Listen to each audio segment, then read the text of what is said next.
So much, Lindsay. Well, early intervention services can be key when it comes to helping children during multiple stages of their lives. Many parents refuse that help, and a lot of kids battle stigmas that come with participating in these programs. To sort fact from fiction when it comes to helping parents see when they should take advantage of that help, we are joined by licensed psychologist, school psychologist to be specific, Dr. Karen Streeter. Dr. K. So, I mean, is this, when kids make fun of kids who are in certain classes, like tell me what are parents running from, and how do you say it? Yes, that is a very, very good question. Well, what's happening right now when we're talking about early intervention, we're really talking about the babies, really young children. Over COVID, what happened was a lot of parents were isolated. A lot of kids only got attention from their parents. They did not get a chance to interact with other children. So their behavior looks like it's more concerning than the behavior that we've seen in the past. Like feral, like you've been out in the woods. They've just been with mom and dad, and now boom, they're in a pre-K classroom. Yeah, that's yes. So normally they are not necessarily picked on by kids, but what can happen is if parents wait to the intervention portion, now you start to see things are a little different, because kids are like flowers. Okay, so you have a typically developing child right here. So when you get to the early intervention, you may see one or two little things that are going on, but it's easy to correct it. Very easy. You see that? Very easy. But now, when we start to get down here to the later intervention. Oh, there's one on the ground. Yes, you see there's even one on the ground, and it's harder to even put that together. It takes a longer amount of time to get all of it. Broken. Well, the child is not broken, but because it's still a beautiful flower. Still a beautiful flower, but some flowers take more soil, they take more light, they take more care in order to get to be the beautiful flower they are. So it's never over, it's always just tweaking. Right, it's always tweaking, and I do have a quiz for you. Ooh, I know how much you love quizzes. So here we go. I'm gonna get it right, but I'm okay if I get it wrong. Okay, so today we're gonna do a thumbs up or a thumbs down. So thumbs up for yes, we should seek early intervention.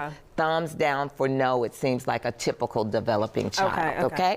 Number one, does your child, or does this child talk much less than other children their age? Thumbs up or thumbs down? I think some kids just don't talk as much. They're listening.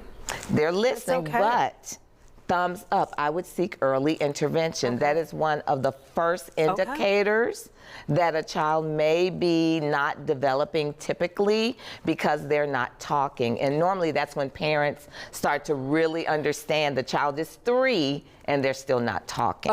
So they need to be communicating what Okay, number 2. Does this child move nonstop and struggle to focus even briefly, and they move like a wind-up toy that never shuts off?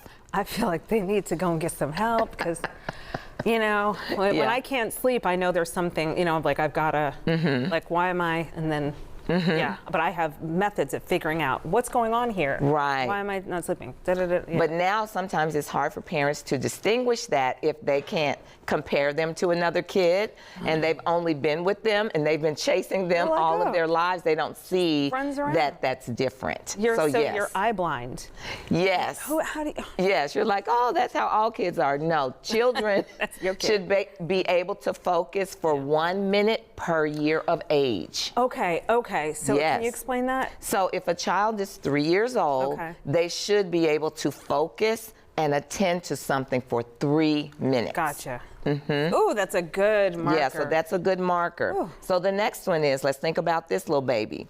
Do they avoid eye contact or seem like they are in their own world or bubble?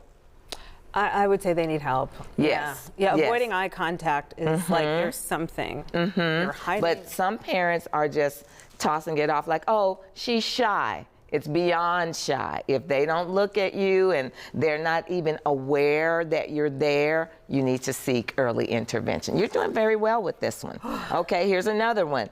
Does your child have frequent, intense tantrums or trouble calming down even with assistance? Oh, you better take them in. Take them in. Yeah, There are usually, answers. yes. There are answers out there. Yes, because normally if you give a child assistance and show them how to calm down, they will. But Yeah. if they need help, they won't. Yeah. And the very last one, does the child seem a little shorter than the other kids in the classroom?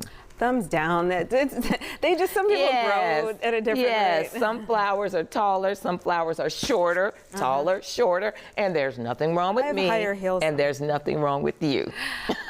Okay, and so I know that. The next step. What are our next steps? Yes, so oftentimes when parents are wondering what should I do, a lot of times I say to them, your child needs a regular doctor.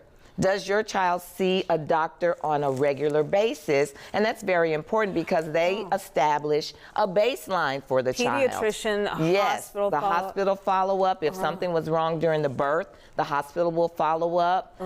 Also, there are early intervention, pre-K, daycare, and public school. So any of those entryways, they will say something to you.